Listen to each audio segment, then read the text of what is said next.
سیدہ طیبہ طاہرہ رضی اللہ تعالیٰ عنہ سے رسول اللہ صلی اللہ علیہ وسلم نے خود پوچھا، اے فاطمہ بتاؤ عورتوں کے حق میں بہتر کیا ہے؟ عورتوں کے حق میں بہتر کیا ہے؟ تو آپ نے پتہ کیا جواب دیا؟ فتاوی رضویہ شریف میں اعلیٰ حضرت لائے ہیں اس کو.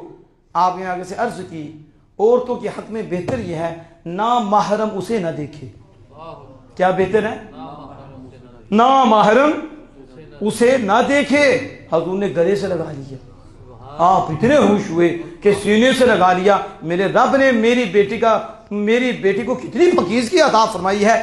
کیا جملہ ارشاد فرمایا ہے کہ کمال کر کے رکھ دیا ہے کہ عورت پردہ ہے، اسے یہ شو پیس نہیں ہے کہ ہر کوئی اسے دیکھے اور اسے دکانوں پہ بٹھایا جائے اور اسے پیسے کمانے کے لیے استقبالیہ پہ بٹھایا جائے اور فون بھی اسے دیا جائے اور بنا سنگاب کر اسے بٹھایا جائے. ایسے بھی ذلیل لوگ ہیں اور ایسے بھی یہ پیسوں کے پجاری ہیں کہ جو بیٹیوں کو سجا کے بٹھاتے ہیں. بینکوں میں دیکھو تو عورتیں، ادھر دیکھو وہ سجی وجی کوئی ہوگی جو پردہ ہو وغیرہ وہ، اور آپ جہازوں میں دیکھو تو وہ سجی ہوئی خوبصورت جیسے شو پیس ہوتے ہیں وہ ہیں. شادی کی بات آئے گی تو لڑکی کو کبھی کوئی دیکھے گا، کبھی کوئی دیکھے گا، کبھی کوئی دیکھے گا، جیسے کوئی شو پیس ہوتا ہے، کبھی اس کو دکھاؤ کبھی اس کو دکھاؤ. یہ عزت ہے، یہ عزت نیلام نہ کرو.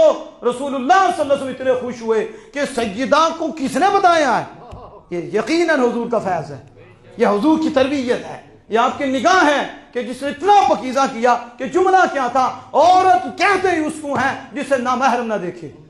یہ ہے عورت، یہ اس کا مقام. آج کہتے ہیں یہ ہمیں باہر نہیں آنے دیتے، ہمیں تو بند کر کے رکھتے ہیں، ہمیں تو گلیوں میں رکھتے ہیں. ہم نے کہا تمہیں پتہ ہی نہیں، تیری عزت پردے میں ہے.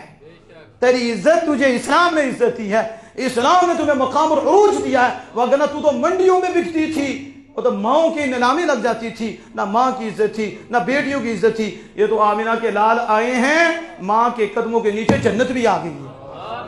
یہ مقام تو حضور سے ہے، لیکن کہا وہ بہتر عورت وہی ہے جسے کوئی غیر محرم نہ دیکھے. حضور خوش ہوئے، گلے سے لگا لیا. پتہ چلا جو عورت پردہ کرتی ہے حضور اسے راضی، وہ حضور کے قرب میں ہے، اللہ کی رضا کامل اسے نصیب ہو جائے گی.